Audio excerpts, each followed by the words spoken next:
வணக்கம் தாய்நாடு.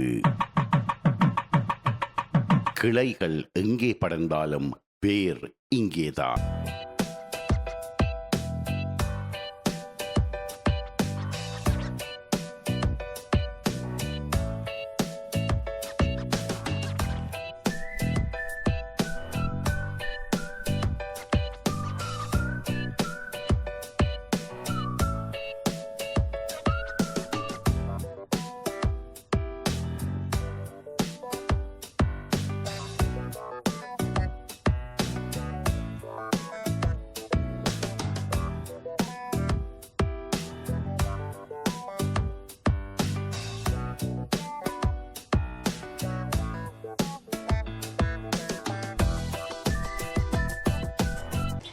வணக்கம் தாய்நாடு நிகழ்ச்சிக்காக நாங்கள் எங்களுடைய நேர்களை எங்களுடன் சேர்த்து அழைத்து கொண்டு செல்ல போன்றோம். எங்கே என்று சொன்னால் நாங்கள் தற்பொழுது பண்டத்தரிப்பு சந்தையிலே நின்று கொண்டிருக்கின்றோம்.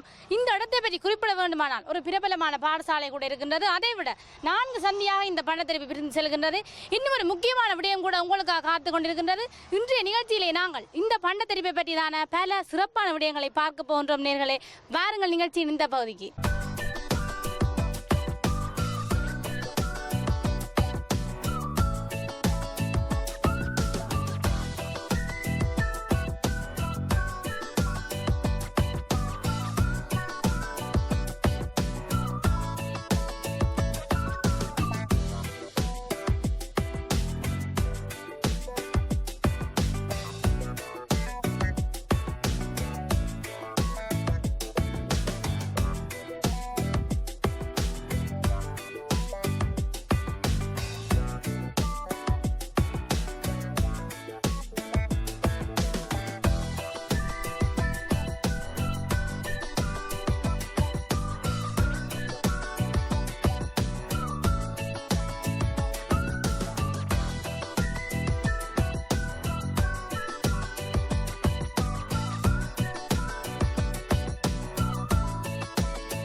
பார்த்து கொண்டிருக்கின்றீர்கள். இந்த பண்டத்தரிப்பு சந்தையானது 4 சந்தைகளாக பிரிந்து செல்கின்றது. எனக்கு நேர்ப்புறமாக சென்றால் சண்டிலிப்பை அடைய முடியும். அதை விட எனக்கு இந்த புறமாக சென்றால் சித்தங்கனியை அடைய முடியும். அதை விட எனக்கு அந்த புறமாக சென்றால் சில்லாலை சென்ற முடியும். அதை விட எனக்கு இந்த புறமாக சென்றால் மாதகளை கூட சென்றடைய முடியும். இவ்வாறு 4 சந்தைகளாக இந்த பண்டத்தரிப்பு சந்தை பிரிக்கப்பட்டிருக்கின்றது. அதை விட ஒரே பரபரப்பாக இந்த வீதி காணப்படுகின்றது. இன்னும் பல விஷயங்கள் கூட உங்களுக்காக காத்து கொண்டிருக்கின்றன.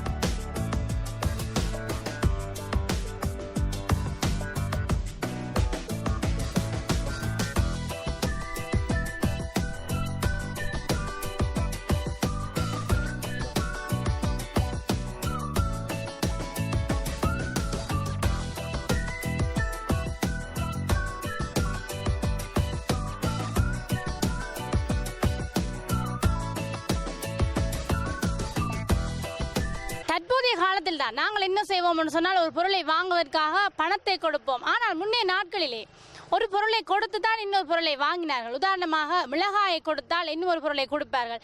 இவ்வாறான முறை பண்டமாற்று முறை என்று அழைக்கப்பட்டிருந்தது. பண்டங்களை கொடுத்து இன்னொரு பண்டத்தை வாங்குவது. ஏன் இந்த விஷயத்தை குறிப்பிடுகின்றேன் என்று சொன்னால், இதனுடைய பெயரை வைத்துத்தான் இந்த பண்டத்தரிப்புக்கும் இவ்வாறு பெயர் ஏற்பட்டிருக்கிறது. என்ன விஷயம் என்று சொன்னால், அந்த இடத்தில் அந்த பூச்சாடி எல்லாம் வைத்திருக்கின்றார்கள். தற்பொழுது அதில் பூச்சாடி காணப்படுகின்றது. ஆனால் பல 100 ஆண்டுகளுக்கு முன்னர் நிறைய பண்டங்கள் அந்த இடத்திலே காணப்பட்டிருந்தது. பலவேறு நாடுகளில் வசிக்கின்ற மக்கள் தங்களுடைய பண்டங்களை அந்த இடத்தில் கொண்டு வந்து வைத்துத்தான் பரிமாறி இருக்கின்றார்கள் மற்றவர்களுக்கு. இதன் காரணமாகத்தான் தங்களுடைய பொருட்களை அந்த இடத்தில் தரித்து வைத்து தங்களுடைய அந்த பண்டமாற்று முறையை செய்தபடியால் தான் இந்த இடத்திற்கு கூட பண்டத்தரிப்பு என்று சிறப்பாக அழைக்கப்படுகின்றது.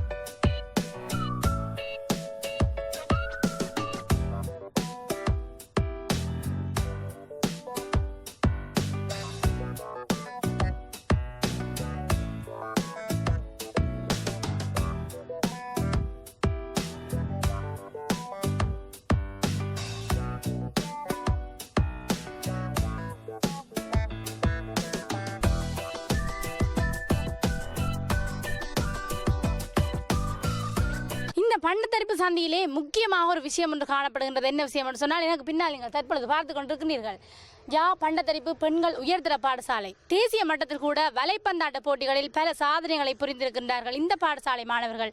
இந்த பாடசாலை ஒரு உயர்தர பாடசாலை. அது மட்டுமல்லாமல் தரம் 1 தொடக்கம் உயர்தரம் வரையான வகுப்புகள் சிறப்பாக இடம்பெறுகின்றன. இந்த பாடசாலை இந்த பண்டத்தரிப்பு சந்திக்கு ஒரு பெருமை தரக்கூடிய விடயமாக அமைகின்றது.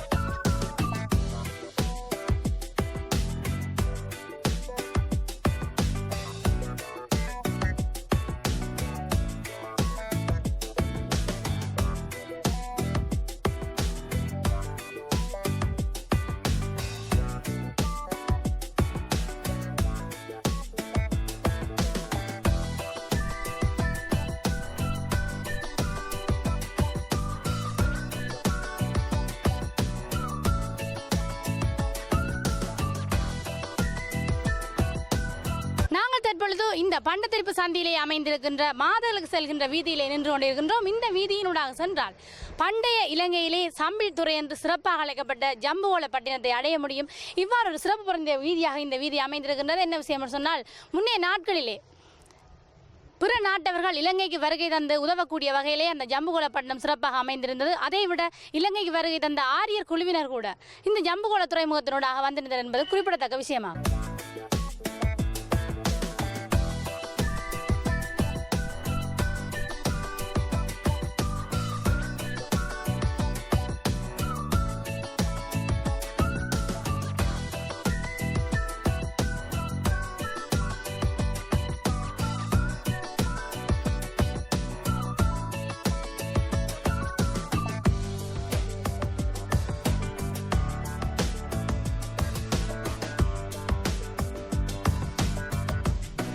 பொதுவாக சகல விதமான பொருட்களையும் பெற்றுக்கொள்ளணும் சொன்னால் சந்தையை தான் மக்கள் நாடுவார்கள். என்று சொன்னால் எல்லா விதமான பொருட்களையும் சந்தையில் தான் கூடி இருக்கும். அந்த வகையில் ஒரு கிராமத்தையோ அல்லது ஒரு இடத்தையோ பொறுத்தவரையிலே இந்த சந்தை ஒரு முக்கியமான பொது விடயமாக கருதப்படும். அந்த வகையில் இந்த பண்டத்தரிப்பு சந்தையிலே அமைந்திருக்கின்ற பொதுச்சந்தையில் தான் நாங்கள் தற்பொழுது நின்று கொண்டிருக்கின்றோம்.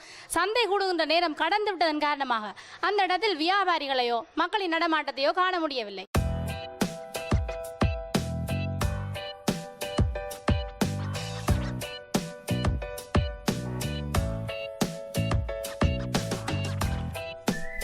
பண்டத்தரிப்பை பொறுத்தவரையிலே அதிகளவாக இந்து மக்கள் தான் வாழ்கிறார்கள். விரல் விட்டெண்ணக்கூடிய அளவிலே தான் கிறிஸ்தவ மக்கள் வாழ்கிறார்கள். அவர்களுடைய ஒரு தேவாலயத்தை தான் தற்பொழுது எனக்கு பின்னால் நீங்கள் பார்த்து கொண்டிருக்கின்றீர்கள். உங்களுக்கு தெரிந்திருக்கும், இலங்கையை அந்நியர்கள் காலத்தின் காலம் ஆட்சி செய்தார்கள் என்று சொல்லி போர்த்துகேயர் வந்த பிறகுதான் இந்த ஆலயம் கூட அமைக்கப்பட்டிருக்கின்றது. கிட்டத்தட்ட கிறிஸ்துக்கு பின் 1505ஆம் ஆண்டு காலப்பகுதிக்கு பின்னரே போர்த்துகேயர் இந்த தேவாலயத்தை அமைத்திருக்கின்றார்கள். இது ஒரு சிறப்பான விடயமாக அமைகின்றது. இதைவிட இவர்களுடைய பிரதான தொழிலாக வர்த்தகம், வியாபாரம், அதை விட ஒரு சிறுபான்மை கைத்தொழில், இவ்வாறு பல வேறுபட்ட தொழில்களை இந்த பண்டத்தரிப்பு மக்கள் செய்து வருகின்றார்கள்.